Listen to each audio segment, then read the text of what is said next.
Bismillahirrahmanirrahim. Pada suatu hari Rasulullah SAW ditemui oleh malaikat Jibril. Rasul pun bertanya, "Ada apa wahai Jibril?" Jibril menjawab, "Wahai Muhammad, sesungguhnya hari ini Allah Subhanahu wa Ta'ala sedang mengobarkan nyala api neraka, dan seluruh para malaikat amat ketakutan. Mereka tidak tahu harus bagaimana. Untung aku ingat," kata Jibril, "bahwa engkau Muhammad adalah sumber cinta dan sayang Allah Subhanahu wa Ta'ala kepada alam semesta.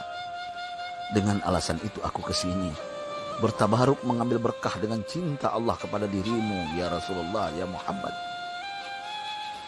Rasulullah terdiam beberapa saat, kemudian bertanya lagi, "Wahai Jibril, ceritakan padaku bagaimana neraka itu sesungguhnya."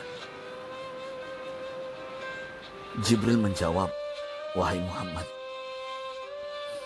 neraka itu bagaikan lubang-lubang yang terdiri dari 7 tingkat. Jarak antara satu lubang dengan yang lain ialah perjalanan 70 tahun. Lubang paling bawah adalah lubang yang paling panas." Nabi SAW meneruskan pertanyaannya, "Lalu siapakah penghuni lubang-lubang neraka itu wahai Jibril? Sampaikan kepadaku Jibril." Jibril menjawab, "Lubang yang paling bawah diciptakan untuk orang-orang munafik. Lubang yang berikutnya untuk penyembah berhala. Lalu untuk penyembah bintang dan matahari." Jibril terus menerangkan penghuni tingkatan neraka hingga lubang yang kelima, tempat umat Yahudi, dan yang keenam dihuni oleh umat Nasrani. Setelah menjelaskan penghuni 6 tingkatan neraka, Jibril diam cukup lama. Rasulullah SAW penasaran dan bertanya kepada Jibril, "Wahai Jibril, siapakah penghuni neraka yang ketujuh?" Jibril diam saja tidak menjawab. Rasulullah SAW mengulangi pertanyaannya, tapi Jibril tetap diam. Rasulullah tambah penasaran dan mendesak Jibril agar dijawab pertanyaannya. Akhirnya Jibril pun berkata, "Umatmu wahai Muhammad, mereka itu para pelaku dosa besar di kalangan umatmu, yang dimana sampai mereka mati belum sempat bertaubat." Mendengar jawaban Jibril, Rasulullah langsung jatuh pingsan. Jibril merangkulnya dan meletakkan tubuh baginda di atas pangkuannya. Tak berapa lama Rasulullah SAW sadar dan langsung menangis bersimbah air mata dengan terisak-isak. Rasulullah mempertegas pertanyaannya, "Wahai Jibril, apakah benar ada di antara umatku yang masuk neraka?" Jibril menjawab, "Benar wahai Muhammad, pelaku dosa besar di antara umatmu yang belum bertaubat."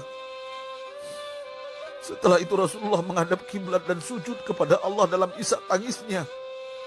Sesekali dengan suara pelan beliau membisikkan kata-kata, "Ummati ya Rabb, ummati, ummati, ummati."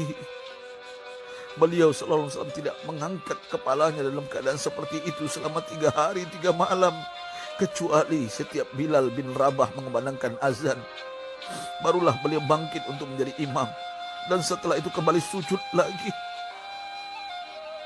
Pada hari ketiga Abu Bakar menyadari hal ini. Beliau mengetuk pintu Rasulullah dan mengucapkan salam 3 kali, namun tidak terdengar jawaban. Abu Bakar sedih dan berseru di hadapan pintu Nabi besar Muhammad SAW, "Apakah ada jalan untuk masuk ke rumahmu ya Rasulullah?" Tetap tidak ada jawaban. Di jalan Abu Bakar bertemu sahabat Umar. "Mengapa engkau menangis wahai Abu Bakar?" kata Umar. Abu Bakar menceritakan keadaan Rasulullah SAW. Maka Umar pun melangkah menuju rumah Rasulullah dan terjadilah hal yang sama. Umar pun pulang dan menangis. Di jalan Umar bertemu sahabat Salman Al-Farisi. Dengan terisak Umar bercerita kepada Salman hingga membuat dia amat sedih, namun tidak berani mengulangi hal yang sama. Salman melangkah menuju rumah Fatimah radhiyallahu anha dan menceritakan hal itu. Setengah berlari Fatimah menuju rumah ayah tercinta dan mengetuk pintu sambil mengucapkan salam. Mendengar suara lembut putri tercinta, sejuklah dada Rasulullah.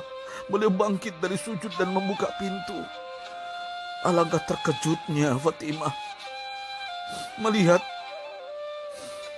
Rasulullah, ayah tercinta, amat kurus dan pucat. Fatimah memeluknya lalu menangis. Wahai ayah, apa yang terjadi? Mengapa engkau amat sedih seperti ini? Rasulullah kembali menangis dan berkata dengan suara lirih, wahai Fatimah, belahan jiwaku, bagaimana mungkin aku tidak sedih sedangkan Jibril mengatakan akan ada kelak umatku yang akan masuk neraka. Subhanallah, betapa besar cinta Rasulullah kepada kita umatnya. Sahabatku, Rasulullah mencintai kita.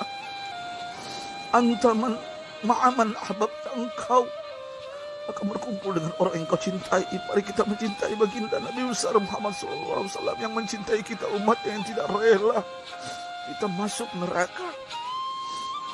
Mari kita mencintai beliau dengan berselawat, Allahumma shalli ala Sayyidina Muhammad wa ala ahli Sayyidina Muhammad. Sallallahu ala